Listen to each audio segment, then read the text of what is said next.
Good. So welcome to the fall Travelogues. So we have a great lineup today. So we'll have Daniel presenting, followed by Mike, and then Valorie. And before we get started, I would like to acknowledge that we are gathered on the traditional, ancestral, and unceded territory of the Coast Salish people, including the Musqueam, the Squamish, Tsleil-Waututh, and Coquitlam nations. So let me briefly introduce Daniel. Is it Danny? Is it Daniel or Daniel? Because in your email, both. Okay, good. All right. So he is pursuing a BA in Geography and a certificate in GIS, and he had the fortune to participate in a co-op semester working with Partnership for Sustainable Development Nepal. So when was that? Just a semester ago, from January to April. Okay, good. But you understand that you're still involved in working with them. Yeah. And so this is sort of what we will be hearing about. And I think sort of you will be focusing on the plastics recycling project. Okay, good. Thank you. So let's.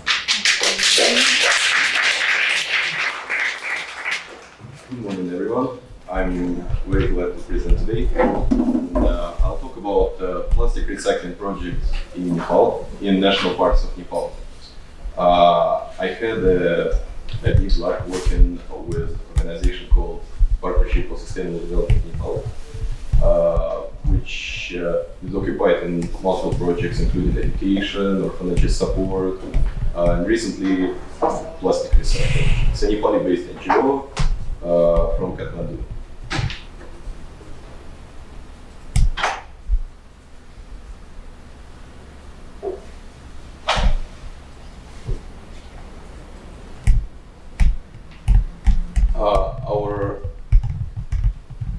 One of our main goals is to make sure that all the funding goes straight to the places, to locations, and we want to make sure that all the people who strive to grow or like find themselves in disparity, they have all the tools and they can provide measures themselves.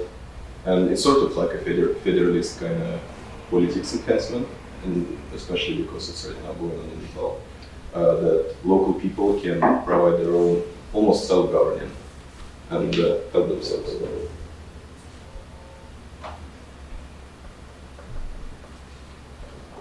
So this is our organization, established in 2003 by a group of Nepali scientists, and they promote a variety of projects, as I mentioned before.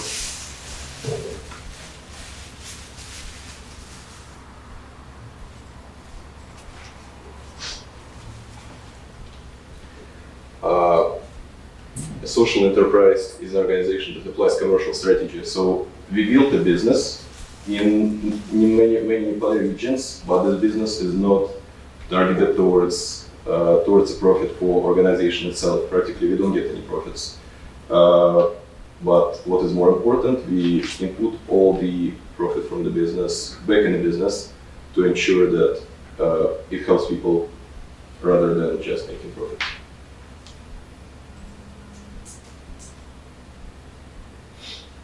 It is especially important to work in these regions, such as national parks, where it's not easy at all to reach communications and supplies after a devastating Nepali earthquake in 2015.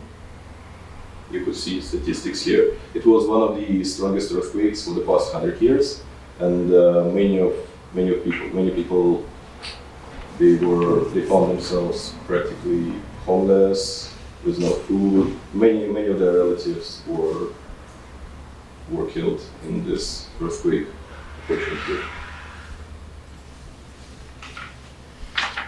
And there you could see a monthly tourist arrivals to the national parks in Nepal. After civil war ended in 2006, Nepal has experienced a huge updraft of huge increase in in a variety of tourists from different countries, and the number of people coming to Nepal is growing drastically, up to 50% every year. And it's increasing, and knowing this, it is easy to predict that national parks without proper governance and without proper sustainable policy will become contaminated more and more. Even taking into attention that they already have some amount of plastics and glass and tin garbage in them. So you could see we work in a variety of regions, predominantly in 7 biggest national parks of Nepal. And this is a Nepali government structure. It's surrounded by India from 2 sides and by Chinese Tibet from one side.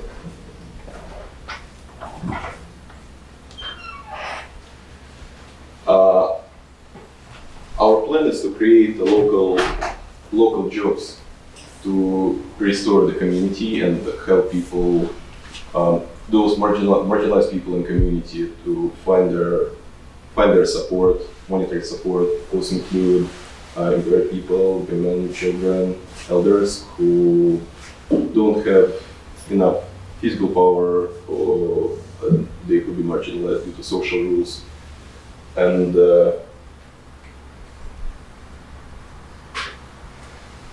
one of the basic rules of our program is to pay 1 rupee for 1 bottle, so ek rupee and bottle, ek bottle.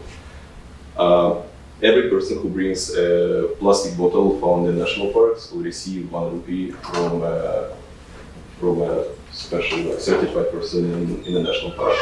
You could see on the previous photo, these are our counterparts. We do plastic houses and create jobs essentially.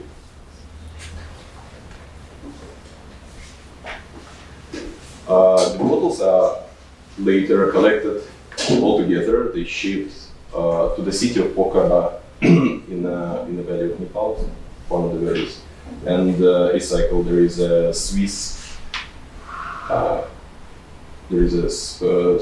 recycling factory, and this factory, we trade plastic with them, and the plastic goes to a new bottles again.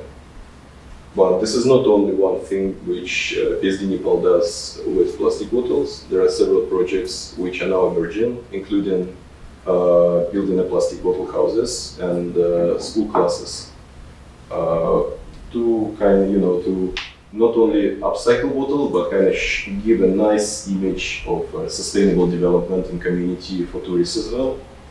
And the last one is plastic recycling upcycling to diesel fuel in partnership with one of the universities of Nepal, NASP.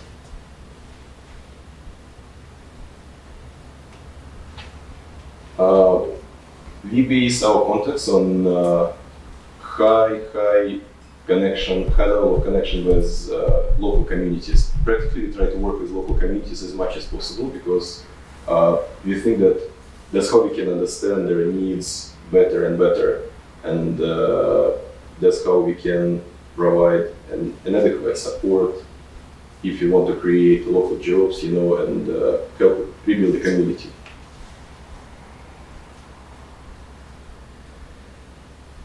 Another target, talking about the population, is another target population are children. We provide multiple educational programs in schools and travel lodges to make sure that children understand what is sustainability, and trying to explain them the basics of ecology and preservation. And we understand that it's not easy, to learn how to live sustainably, even if you understand that it's better for the environment. It's not easy when you're already an adult person and you live most of your life without going along with sustainability. But we think, and it's pretty much successful, that children can become the first spark in the community to show their parents that there is another way which can really help significantly to preserve the environment. Plastic bottles and caps are also involved. There are a variety of educational programs in elementary and middle schools to make children kind of play with bottles, make different applications, make some art objects, to kind of make them familiar with this and let them think and create, and through this designing process ensure that they they have fun while learning, and they actually like the stuff. And this is our so far Farsighted Vision. So we are working, you could see, in 7 biggest national parks. And as I mentioned, this is one of the biggest recycling projects so far. And we have our Vision Nepal 2025, where we're going to work in 7 national parks. We increase in 1 national parks per year. And we're going to recycle up to 400 tons of PET plastic. Very good. Yeah. The reason is in such a high quality is quantity of plastic is because there is not only current number of plastic emerging, but there is also plastic which stays practically from maybe 1970s in the national park, and we need to increase again and again the number of people and amount of plastic collection to ensure that all the plastic finally disappears from national parks. In future, we're planning to develop educational institutions and local businesses to diversify the economy there after the plastic will be collected, which is not going to happen very soon, but it's not a big time. It's not a big time range. Relatively, maybe a decade to 2 decades, something like that, and soon we are planning to create a stable local economy.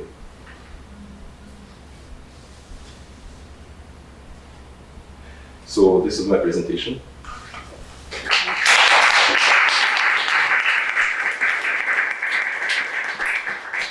We have time for a couple of quick questions for Daniel.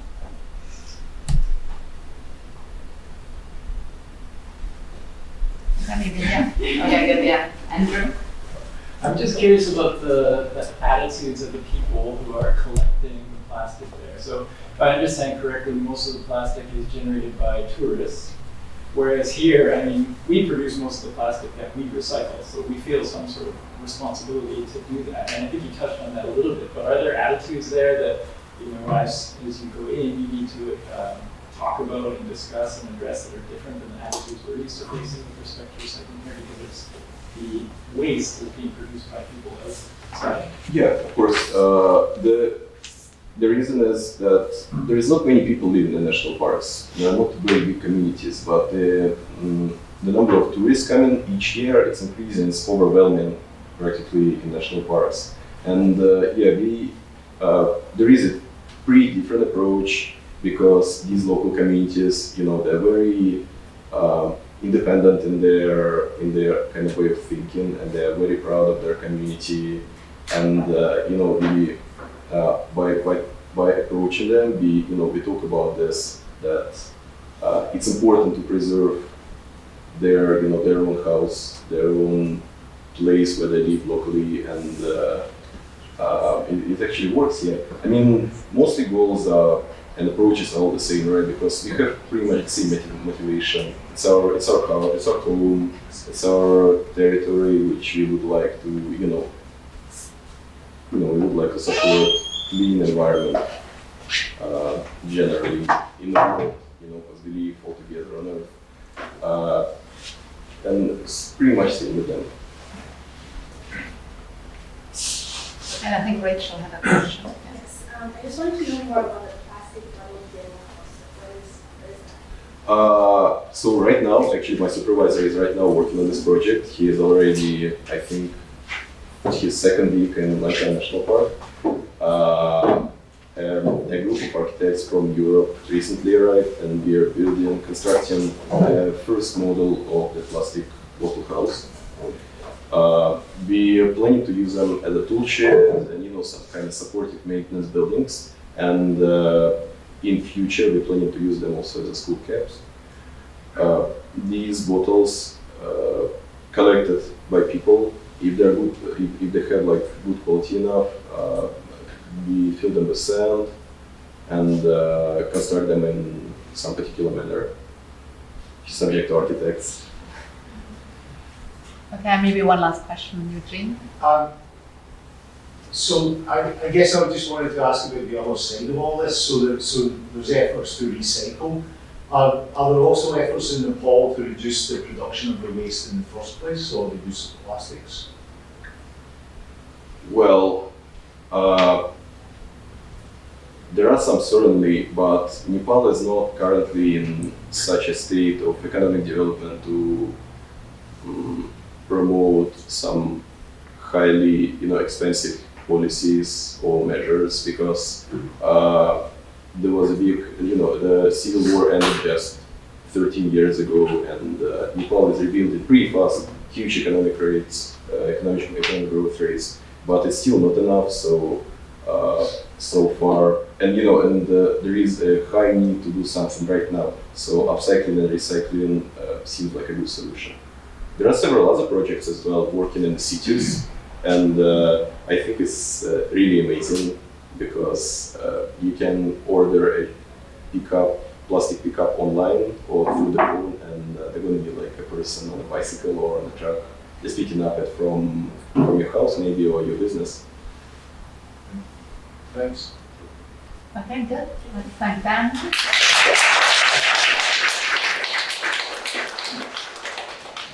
So next up is Mike Curran. He's a master's student in the River Dynamics Laboratory with Jeremy, and he works on bedrock erosion.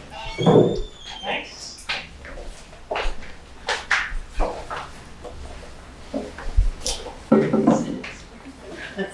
That's fine. Closing. Yeah,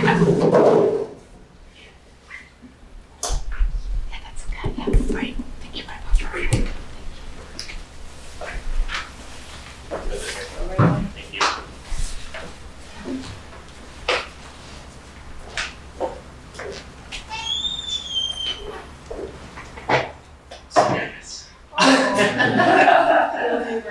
Thanks. All right, hey everyone, my name's Mike. As Chris mentioned, I'm a second year master's student, or 2.5-year master's student in the River Dynamics Lab. And I thought I'd share with you some of my reviews of some of the fine dining establishments in the interior of BC. So you may notice some of the fan favorites here, the Caribou Lodge and Pub in Clinton, excellent. Or the Husky Station in Cache Creek. No, I'm just kidding. Although you can get a really good breakfast at this Husky Station if anybody hasn't been there. No, I've been lucky enough to do some cool field work as a part of my project. In my understanding of these travelogue events is that since we study such a wide variety of subjects in the geography department, this is our opportunity to share things and learn from each other in areas that aren't specific to our sub-disciplines, which I think is really important and cool. So I have a few little nuggets of things that I've learned along the way. I have 3 nuggets of learning. I'm sure most of you guys have learned this stuff already, but it's been cool for me, and I thought I'd share with you, and I've got some fun photos we can go through as well. So, just a little bit of background about what I'm doing. I'm studying how structural geometry, or structural geology controls the geometry or shape of bedrock canyons. And this is my study area here in the Fraser Canyon, the Fraser River. So just for reference, this is SFU down here in the Fraser Lowland, and then my study area is up near Boston Farm. And so to study the structural geology, I need to get on the wall of these canyons and map out all the fractures and folds and faults, which you can see is really difficult in this canyon because they're really steep, tall walls above a big, dangerous river. So nugget of learning number 1 is that drones are awesome. And I think they're really cool for both human and physical geography applications. And I'm going to go through some of the things you can do with them here, and I challenge you guys to think about how maybe you could use drones in your own research. Yeah, so one thing that they're really useful for is making videos, which feels a little bit silly or kind of hard to use in any sort of publications, but it's been really helpful for me. I took a lot of videos in my study area, and it's been really helpful to refer back to as I do my work. If I kind of forget what it looks like or what the scale of things is there, it's been really helpful to go back to some videos and watch them. Or it's a really effective way to explain to other people what it looks like out there if I'm asking for help on some questions. So here's some little video clips that I have. Do we have audio? Here, do we know? Good. That's good.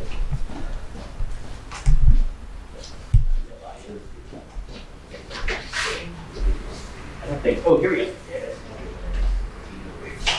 Oh yeah, it's working. Oh, good. This was actually made by my Google Assistant. Have you guys made videos? Have your Google Assistant make videos? It's awesome.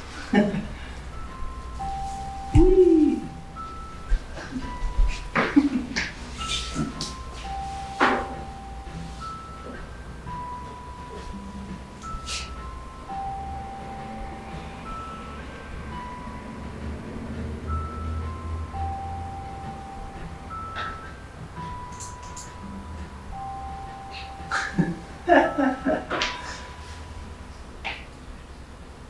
Sweet. Yeah, so as you guys can see, it'd be really hard to kind of describe what this place looks like any other way other than taking you out there. So video can be really, really useful. Another thing that I've learned is when you're using drones out in these kind of rugged landscapes where there aren't many flat areas to land them, it's more effective to just grab them out of the air, which I've found gives you some awesome opportunities for selfies, awkward selfies. So if anybody needs, a new headshot for the department website, let me know, and I can hook you up with some of these. But yeah, no, the imagery data can be really useful too, just for things like showing your study area and figures. So this is one of Jeremy's figures showing the bathymetry of Black Canyon. And you can see it'd be really hard to tell what's actually going on without this photo. And it'd be really difficult to get a photo like that without a drone. Cool, so the last sort of application I'll talk about is photogrammetry, which has been totally blowing my mind. I didn't know anything about it before I started this project, and it's become really a huge part of my project.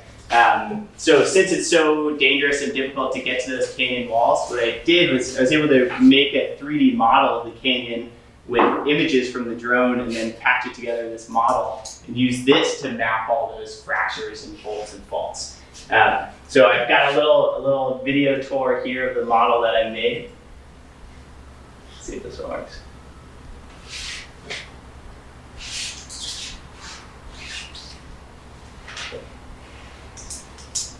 So this part was all made with just about 100 photos that were taken looking directly down on the canyon. It took like maybe 45 minutes. Oh, thanks.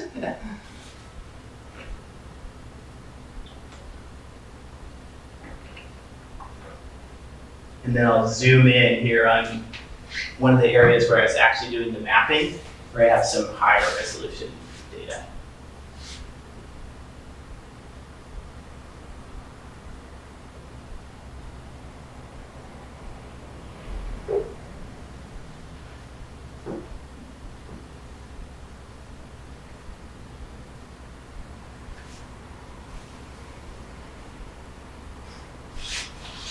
So this is in a program called Photoscan.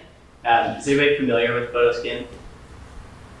Yes, all right, yeah. Yeah, I know we have some real drone experts in the department, but it's been a little bit challenging navigating some of the licensing stuff, getting your pilot's certificates and the special operating certificate as well. I think the rules have changed in the last year, and unfortunately research counts as a commercial application of drone use. So there's some extra hoops you have to jump through to be able to use drones. But that said, if anybody is interested in using drones and has questions about that process, I'd be happy to chat through it with you. And also, BJ has been so helpful for me in learning all of that stuff and navigating it all. Cool. So, nugget of learning number one, drones are awesome. nugget of learning number 2 is avoiding double work. So this is a photo from a trip I did down in Grand Canyon, and I put it up because I used to do some raft guiding, and that's where I learned this term double work. And so it turns out raft guiding is mostly just moving heavy things around. You take heavy coolers off the boat in the evening, and then you put them back in the morning. And I heard this term double work a lot, which is just moving these heavy things around more than you needed to. And it turns out I was like the king of double work when I was a raft guide. Especially when I was learning, I was really eager to participate, you know, so I'd like jump on the boats and start pulling coolers off, only to find out it was the wrong one, I'd have to put it back. And I was doing all sorts of extra stuff like this and tiring myself out. And I've noticed that some of those same habits have cropped up in my research as well. And yeah, so I don't know if anybody else can kind of identify with this as well, but especially in the beginning, I was really excited and just wanted to get some stuff done. So I was kind of jumping around a lot and exploring different things and wasn't really systematically working my way through the problem. And so something that's really helped me is trying to think about it as being in either divergent phases or convergent phases of my research. And what that means is, you know, in the beginning, if I'm in a divergent phase, I'm exploring and asking questions and pulling on lots of different threads. But then when I identify a thread that I want to follow, you know, I'm trying to switch to this convergent phase where I'm thinking systematically and identifying goals and then sort of taking them off one by one. So I don't know, does anybody else feel like they have sort of problems with that? Does anybody else have something like that divergent and convergent thinking that has helped them? Maybe just a raise of hands and like, oh yeah, I know that. Yeah, nice. Sweet. Yeah, it's been like a really big deal for me, and I feel like I'm just starting to figure it out, which is cool. So hopefully maybe that helps you guys. Nugget of learning number 3 is get help, and get help early and get help often. So this slide has photos of people who have helped me a lot through my research that I really, really appreciate. And this is something that I really struggled with as well, and I think it kind of runs parallel to the idea of double work, where one of the things that I really enjoy about grad school is a lot of the responsibility of learning is on you, and you get to teach yourself tons of cool things. So, you know, if it turns out, if you think learning a little bit of coding might be really useful for your project, you can jump over and learn some coding for a little while and then jump back to your project. And it feels like that's happening all the time, and that's really exciting and fun for me. But if I could go back and do it again, I think I would reach out for help more often. And I think what the problem was there is I was scared of sounding stupid, reaching out and asking people for help and sounding stupid. So what I would do is I'd spend a bunch of time, you know, trying to teach myself from square one and just spinning my wheels. And then eventually I'd go ask someone later and have wasted all this time. So yeah, my advice or something that I would want to do again if I could go back is to reach out for help early and often. Maybe raise your hands, anybody who feels like they've had a similar problem, felt a little sheepish, ask questions. Yeah, it seems like I've talked to a bunch of people about it. It seems like it's maybe a pretty common theme. So maybe that's something we should all work on. Yeah, that's all I got.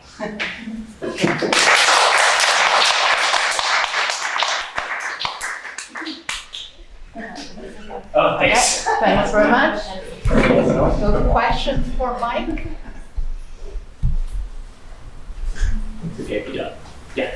So you said that the alternate way of doing this research would be like dangerous. Did people do that before when studying like this spatial geology, or was this just not possible before drones? Yeah, good question. It was possible. People have done it rappelling down cliffs and then mapping out structures on their way. But that's a little bit dangerous, but mostly just really time consuming. Yeah, so this, you know, I could collect the photos that I needed to make a model that came in, you know, in basically a week. Whereas if I were rappelling down every face, that would have taken forever. It'd be really fun, but take a long time. Yeah. Was it just like regular photographs that you were taking in the canyon, or was it some kind of like LiDAR or something type? No, just straight photos. Yeah. You can even actually just take a video and then chop up the video into a bunch of photographs.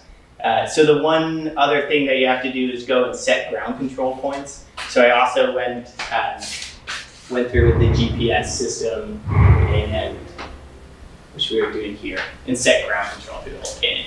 You can do it without it, but it's not really useful. What the grad control do exactly? So the program, Photoscan, will take all those photos and turn it into a 3D model, and then the ground control sets it in reality, right? It sets it relative to the coordinate system. Yeah. Sweet. Yes. So I was going to ask a remote sensing question. Yeah. Not that I could ask it. I was going to ask why you wouldn't do this with remote sensing. Right? Yeah, with You're kind of at a middle scale between climbing up and down rocks and satellites. So what's this giving you that LiDAR or something wouldn't give you? Yeah, awesome question. What it's giving me is the higher resolution imagery of the wall. So if we scroll through, where was it? In order to do the mapping, I can't really fast forward here, but if you remember when I zoomed in here, there was that really high resolution model of one of the walls. So I need that sort of resolution to be able to map single fractures in there, which I couldn't do with satellite imagery. Yeah. What was the resolution? Centimeter scale. Yeah. It's pretty awesome stuff. But you can't do that with LiDAR, it's simply more expensive. Okay, that makes sense. Yeah. Cool. Thanks, guys. I have the last one. Oh, Your favorite culinary tip, so where? Oh, the breakfast at the Husky Station is really, really good. If you're ever in Cache Creek. Yes. So that's your chicken nuggets. That's our chicken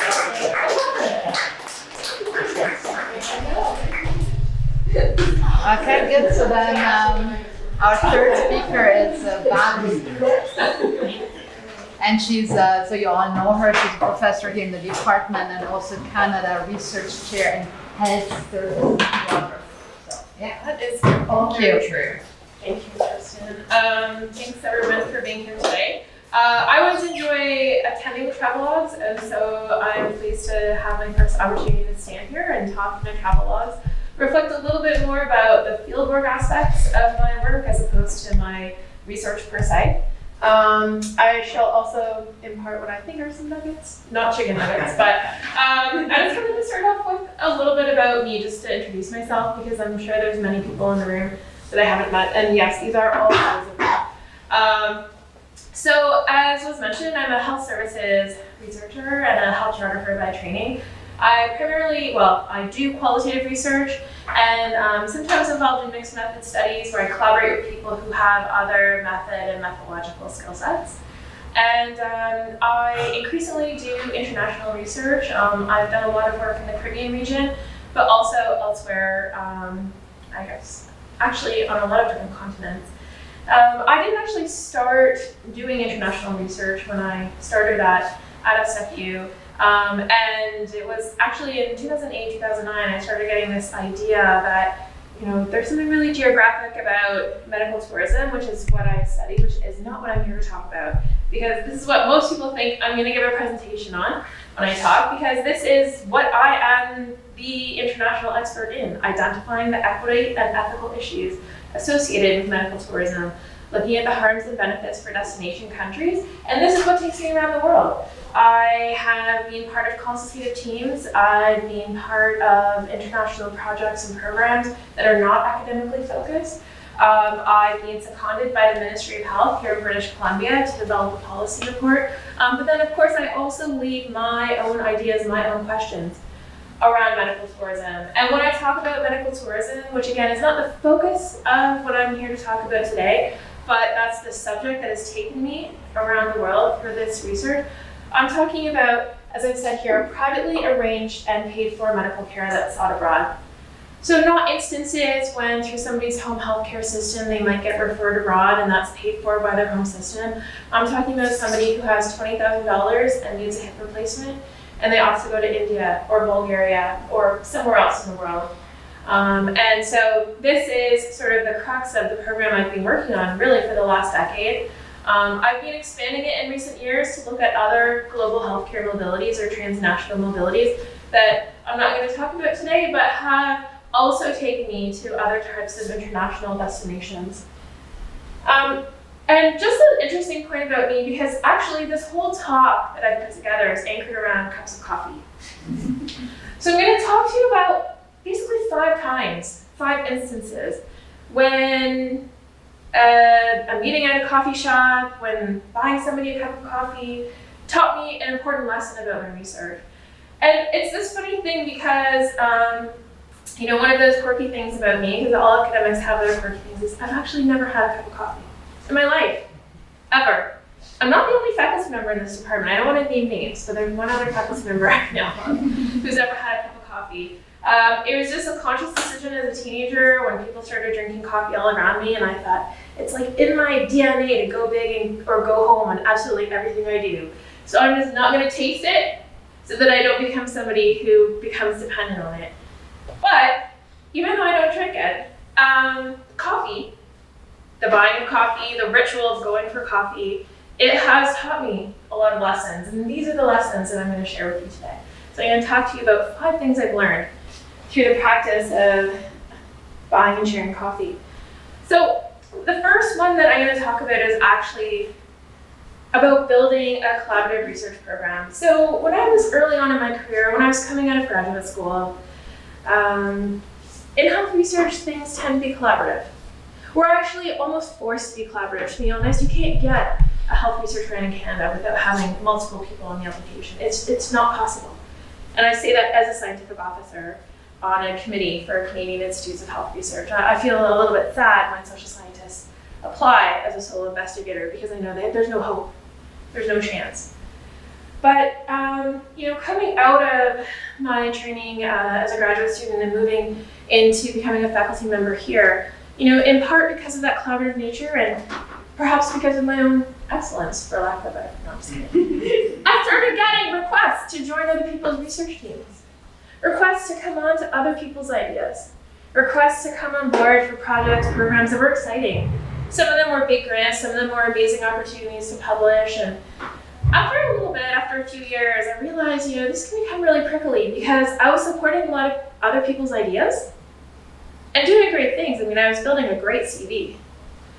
But I realized it becomes really difficult. And I put this slide up here because my colleague Heather Cassidy and I, we wrote this article in the Canadian Geography, or the Viewpoint, many years ago. All we really needed to know about tenure-track faculty positions we didn't learn in graduate school. And one of the things we talk about is actually what it's like to break up in a collaboration. So I had been trying to break up a fairly productive collaboration for a little bit of time. It just wasn't working for me anymore, and I was a bit burnt out. So that's sort of one side of the story. But on the other side, I was interested in this concept of medical tourism, something that I hadn't studied before, something that I thought, wow, this is really geographic. There's something here. I found a grant opportunity that I thought would be right. Something that I thought I might have a chance because I studied all the grants competitions and I looked at where the opportunities are, where I, as a qualitative social scientist and a health services researcher, where health services is the lowest funded pillar in the Canadian health research world. And I wanted to develop this grant and apply for it. And I thought, oh God, I need to find somebody to join me because I can't ever possibly do this on my own. Even if I could, I can't propose to do it on my own. But I was feeling burnt out, right? I kind of thought, I'm having this difficult collaboration that I'm trying to break up in. What are my opportunities for positive success in a collaborative research program? And so what I really needed to find was an ethicist who was interested in medical tourism. And I looked at the existing literature and I found somebody and I reached out to him and I didn't hear back at all. And really, in the research equivalent of a Hail Mary, sort of right at the end when I was getting ready to submit this research proposal, I just did a search at SFU. I thought, maybe we have an ethicist or a bioethicist here. And I found out we did in the health sciences program. He was junior, a year more junior than I. So I bought him a cup of coffee at Renaissance, this is the exact same Renaissance. Sitting down and having a conversation at this Renaissance coffee shop, trying to see if I could build a healthy notion of what it means to collaborate with somebody else, something that could be productive, where we both sort of have an opportunity to participate intellectually. Seeing if that would be possible, it actually came from Renaissance Coffee. So from this first conversation and me inviting Jeremy Snyder, my collaborator in health sciences, a cup of coffee at Renaissance and having a conversation, I'm realizing, oh, he just didn't want to be a peripheral collaborator. He was actually intellectually interested in this idea. And we grew from that cup of coffee to many CAHR grants, multi-millions of dollars of research funding later, Canada Research Chair and Michael Smith Scholar Award for me, program of research, from having this conversation. So, again, coffee has actually transformed many aspects of my research program, though I never drink it. You don't have to worry about the words here. I realize that they're difficult to read, but this is just a little tiny diagram of some of the research grants that we've had funded together that built from that initial conversation and that initial trust building of like, let's kind of explore this intellectually. We both have had the opportunity to travel extensively internationally around the work that we've been doing together. And through this practice, I've built a trusting collaborative relationship that I don't feel like I need to break up with a supportive collaborator who is there to sort of assist, there to come up with his own ideas. I'm there to help him with what he wants to do. He's now led us in the direction of looking at medical crowdfunding, and now we're leading Canada's first research group that's exploring medical crowdfunding from an ethical perspective.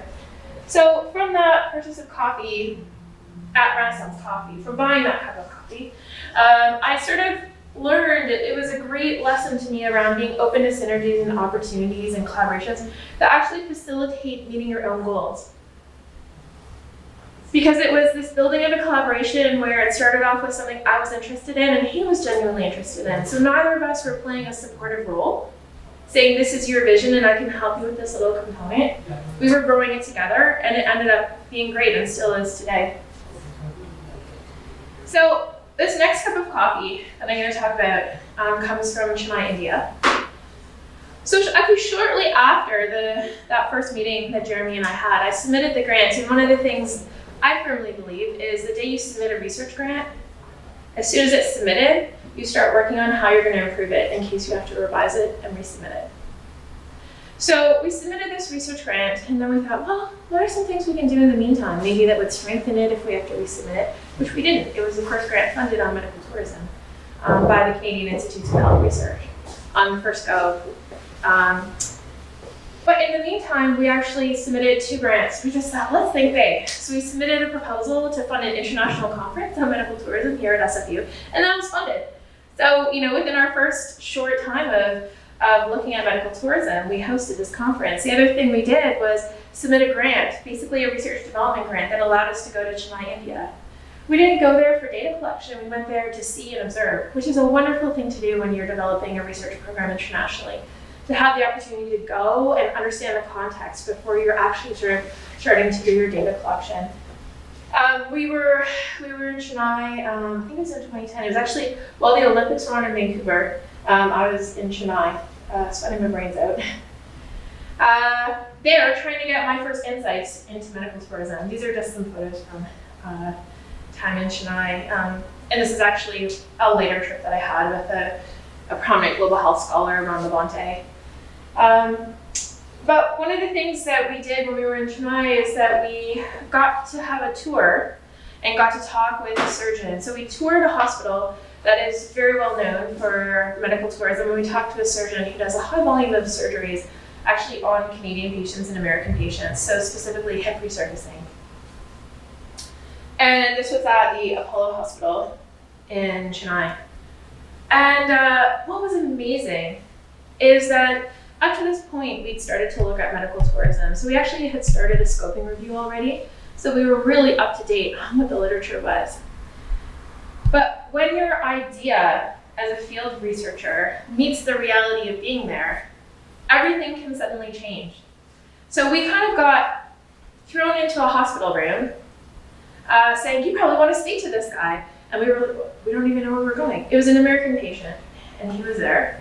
I'll never forget meeting him because he was the first medical tourist I ever spoke with in a destination. He had just had 2 hip resurfacings. He was in his late 40s or early 50s, borrowed money from his parents, scraped money together in order to go to Chennai. And hearing his concerns, hearing his thoughts, it really sort of lit up my brain for thinking about medical tourism in a totally different way. Because up to that point, I had really been looking at a lot of the ethical and legal literature around medical tourism, much of which is conceptual and argumentative.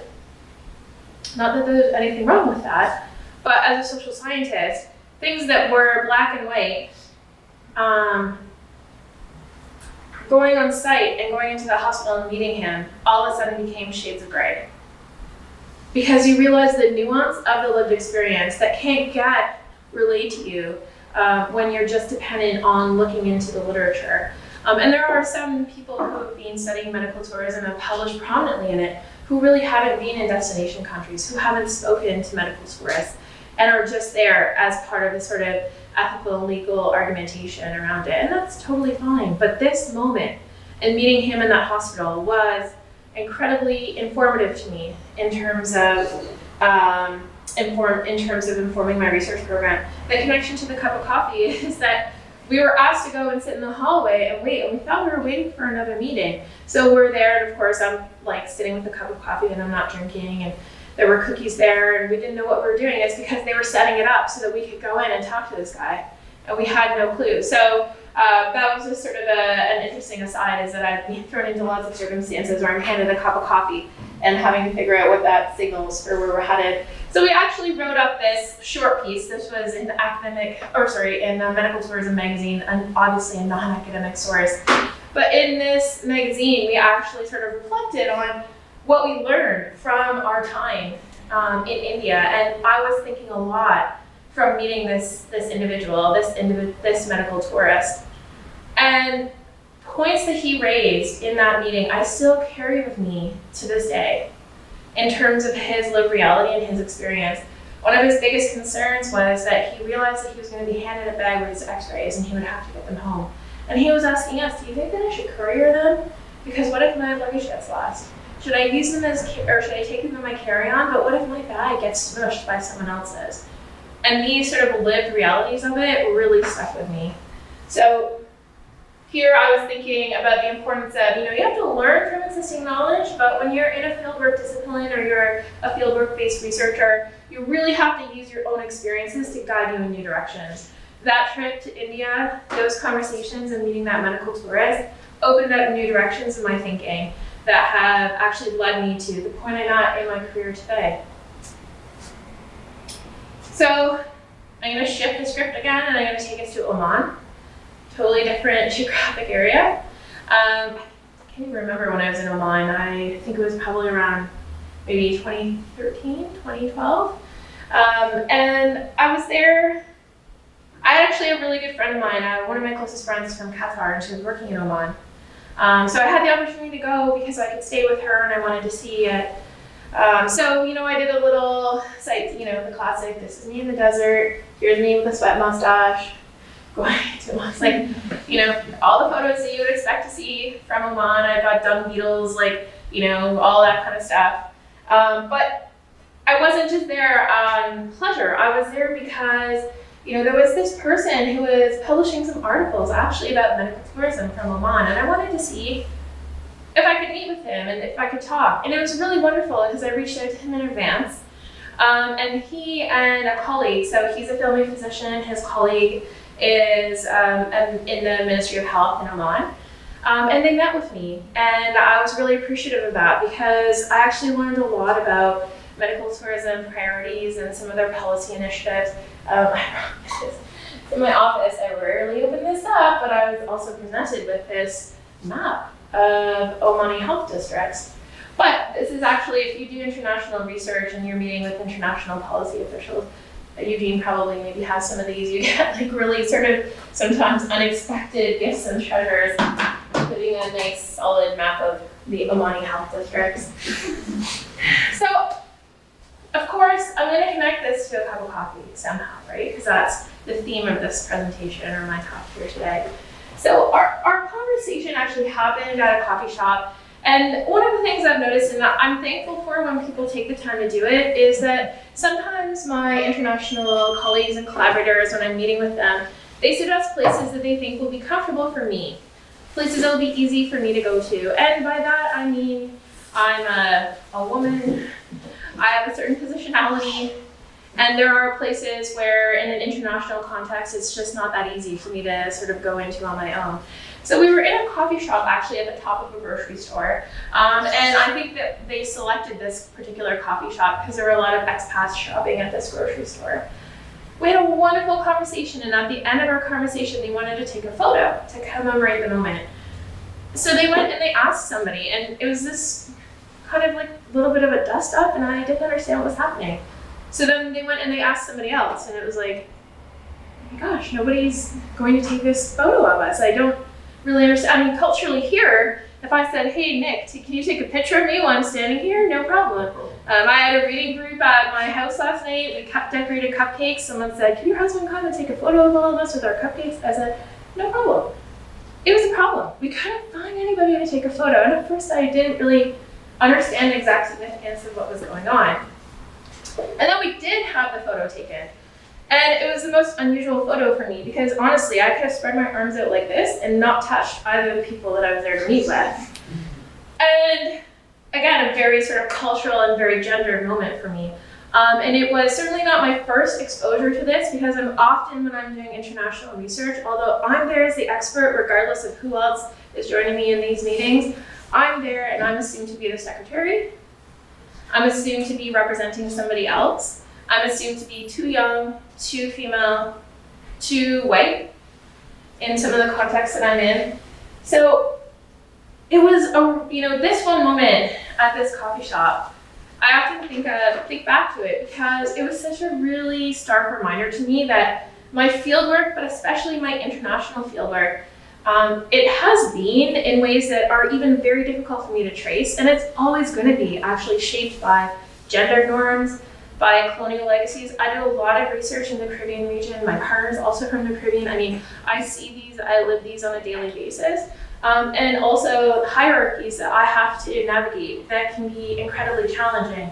So when you think about that difficulty in getting the photo in the coffee shop, you translate that forward into the difficulty in having that health minister meet with you, the difficulty in having somebody take those notes or take those minutes or whatever it might be. These are things that I experience on a very regular basis when I'm doing international field work.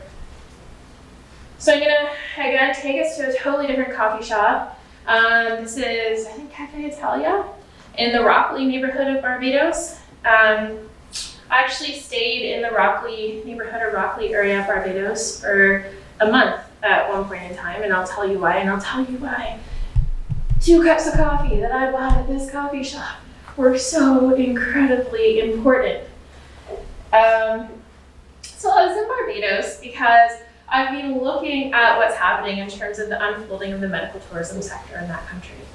And I was leading a large international program of research where Barbados was one of our field sites. And the goal of this research was to actually examine the health equity impacts of the travel of medical tourists from more developed nations such as Canada to nations that didn't have the same development status as the home nation for the medical tourists. So we had a few different field sites, one of which was Barbados. In the context of the Caribbean, Barbados is actually a quite well-off, highly developed country, but it's a country that's actually looking to get into the medical tourism sector.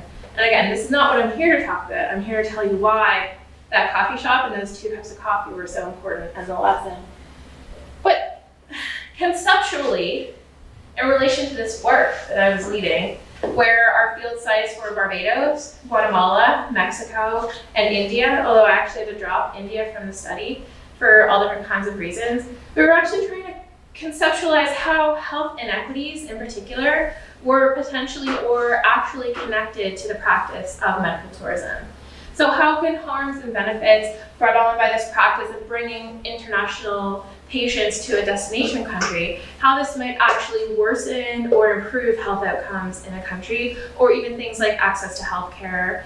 Barbados was actively and still is actively looking to develop the medical tourism sector, and that's what brought me there. We first got one of those development grants where we were able to go to Barbados and just see what was going on, and then it led into this larger sustained program of research. So in this sustained program of research, Although I had a collaborator in Barbados, my collaborator was actually a retired dean and senator, someone who was very busy, and he was never going to be undertaking the fieldwork, coordinating the fieldwork. That was never the plan. The plan was always that myself and members of our group based here at SFU would be doing the data collection.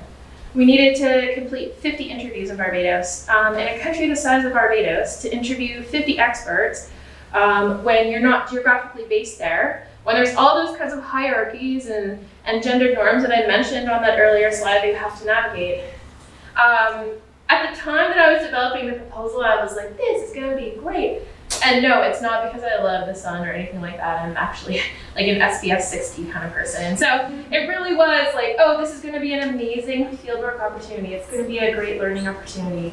But after a while, it became a little bit more of a like kind of opportunity where I was like, what was I thinking? We're gonna oversee the collection of 50 interviews with high-level key informants in Barbados when we don't live there. But one of the things that I started to realize about my international fieldwork in the Caribbean region is that people tend to not like to schedule interviews in advance. You reach out and you say, well, I'm gonna be there, this date to this date. Oh, well, get in touch with me once you're here. And then everybody wants to talk to you right at the end of when you're there. That's just culturally the way things work. And it's also not a group of people in general, in terms of in the policy context, who really communicate a lot by email. It's a fairly small country and people have a lot of face-to-face meetings. So in this study, I finally got to the point where we'd done 45 interviews. So we were looking to interview policy officials, representatives of health service organizations, representatives of civil society. But I was convinced that I was going to close the sample, that I was going to get this 50 completed. So I booked myself to go to Barbados for a month to finish 5 interviews. Now, if you're a qualitative researcher, you go, who needs a month to do 5 interviews? But with what I was just telling you what I learned, sometimes you need a month. And it got down to the last few days, and I just needed 2 more interviews. And I was working so hard, I was like beating this drum, being like, who else can I find? Because at a certain point, you kind of exhaust everyone who you might be able to speak to. And then my collaborator on site mentioned 2 tourism consultants who sort of had, in the past, done some work related to medical tourism. And they agreed to meet with me at Cafe Italia in the Rockley neighborhood, where I walked from my house and showed up sweaty for the interview. But those 2 cups of coffee were worth every penny. If those 2 cups of coffee were $1,000 each, at that point in time, I would have been like, here you go. I was so excited and so happy to get those done. And anybody that has been doing data collection knows that moment when you're like, yes, this is really happening. And it was a really great reminder to me in terms of these kinds of lessons that when it comes to primary data collection, you have to try again, regardless of your networks, regardless of your own experience. It seems to never fail that no matter how much more experience I get in the data collection world, I still have to pound that pavement. I still have to sort of have that last minute anxiety of we're not going to conclude this. And then that rush of how is it going to get done? The email the night before we leave saying, okay, if that one person can do it, let's make it happen. So the final cup of coffee and most recent cup of coffee that I'm going to talk about, I actually purchased for somebody at White Spot. So this was actually a former PhD student of mine, Rory Johnston, who we actually worked together. He did his master's and his PhD working with me, and then he also worked as an undergraduate with me. So we had a fairly long period of working together, but he now works as a senior policy analyst in the BC Ministry of Health. And he was in town recently from Victoria, and we met at White Spot. And although he ordered a burger to eat, he had it with coffee, whereas a non-coffee drinker, I'd sort of go, ooh, I don't know what that would taste like. But anyway, his coffee choice aside, he really did have coffee. I didn't make up any of these coffee things. These all really happened. They were all cups of coffee.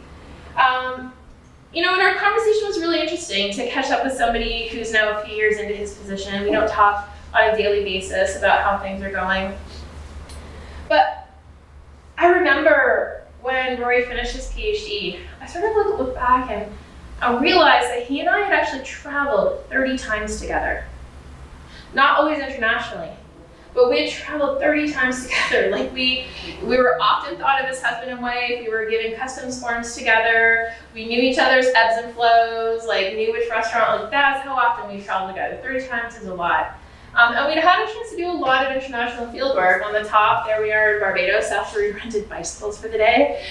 This is us in Cayman Islands. This is us in Mongolia at a private restaurant that's not advertised, that's run in the basement of someone's house, where we had a state musician perform for us. Like, you get these amazing opportunities when you travel for international research.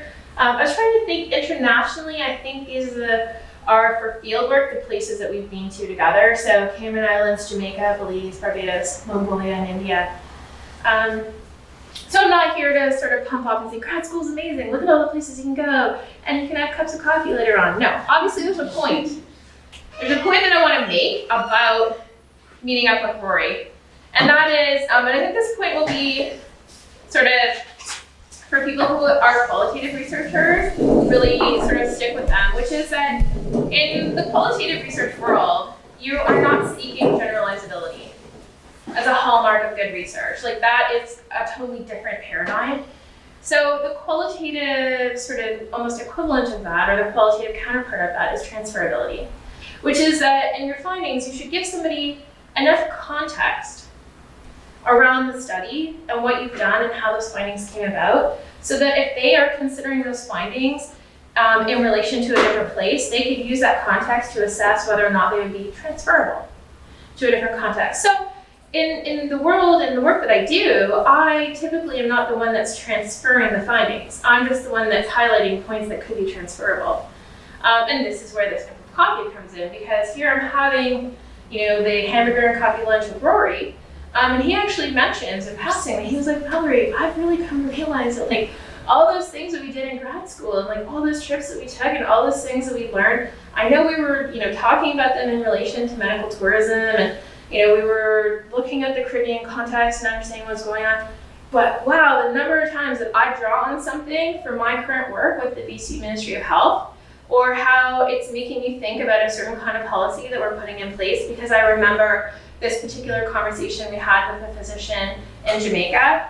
And like I said, as the researcher who's producing the findings that could be transferable, I'm often not tasked with making them transferable into other contexts. That is for the research consumer. And so here, my former student is now the consumer of the research.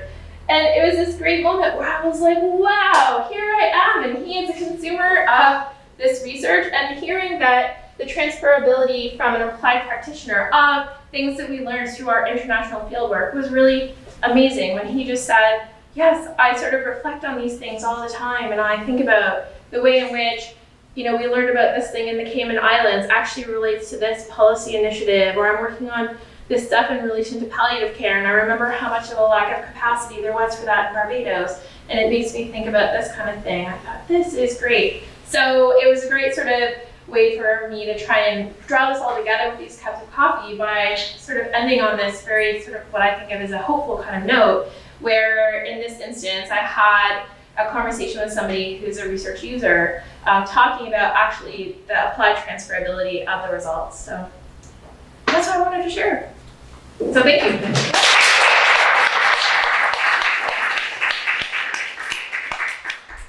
So questions for Valorie?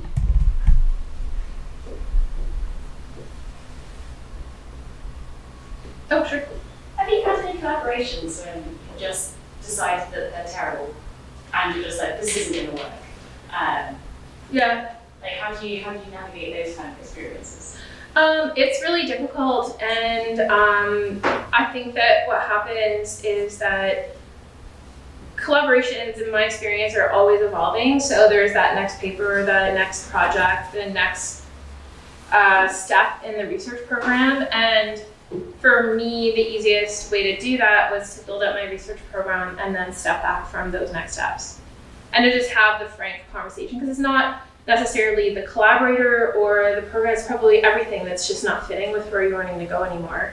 And so I just learned to kind of say to myself, and I step back from all kinds of things, not that they're all sort of terrible collaborations, but I've sort of learned over time that it's actually really powerful to be able to say, you know what, this is a great idea and you guys have a lot going on here, and I think that I just don't have the ability to build this into my schedule, or that this is not something that's fitting with where my work is heading right now. And there's that awkward time when people are sort of figuring out and you're still getting the emails and all of that kind of stuff, but people move on from it.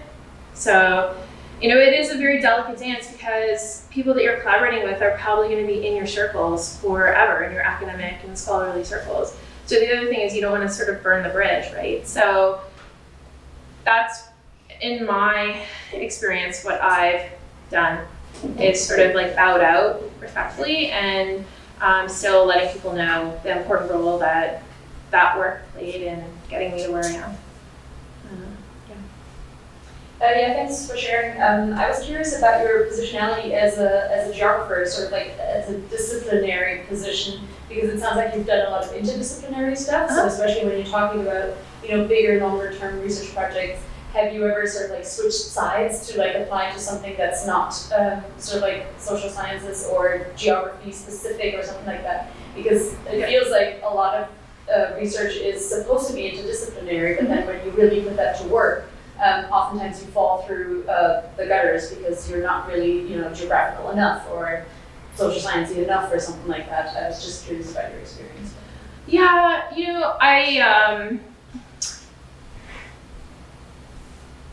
okay, so there are points in time where other people assess your record and they say, that litmus test of like, is this geographic enough or not?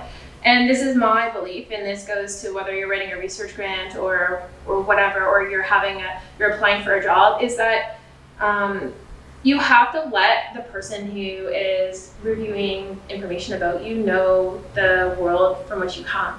So I actually, as a really interdisciplinary researcher, even in my own department, when I went up for promotion, I had statements on the interdisciplinary and collaborative nature of health research in Canada. I had written information on why almost all of my publications are co-authored. Because I don't want to fight against what's thought of as a disciplinary tradition, because I actually respect where everybody's coming from. But you start to realize that people develop expectations based on their own life world and what they know. And so, I don't know that I'm answering I'm answering your question exactly, but this is that fine dance of the fact that when you feel like you're striking out in a different way, instead of like putting up your defenses and saying, okay, everybody's going to think like this certain way about what I'm doing, I just feel like I'm going to take it in a more positive tone and say, this is why I do what I do. And the more you do that, then the easier it rolls off your tongue. And the more confident you are in saying it and justifying why things are the way they are. So I actually, and a lot of times, even my own colleagues in this department, when they're applying for a SHRC research grant, I sort of wish, like, when I was a graduate student in Canada, health researchers who were geographers were still applying to SHRC. Like, they made a policy change and booted me out. I didn't want to go. I actually want to be able to get that solo investigator grant. Not that I don't think there's value in the collaborative work, but it's not the model that I was trained up in. So I had to learn at a very quick pace how to do this kind of stuff and become successful in it. And so through that, I've sort of learned all the ways to talk about what I do. But I think the other thing as well is that I just try to approach it from not justifying what I do, but just explaining to people, this is why I do what I do, so not putting myself on the defensive. Yeah. Anybody else? I think there's people here, so it's very hard to continue questions. But Okay, good. Then let's thank all the speakers.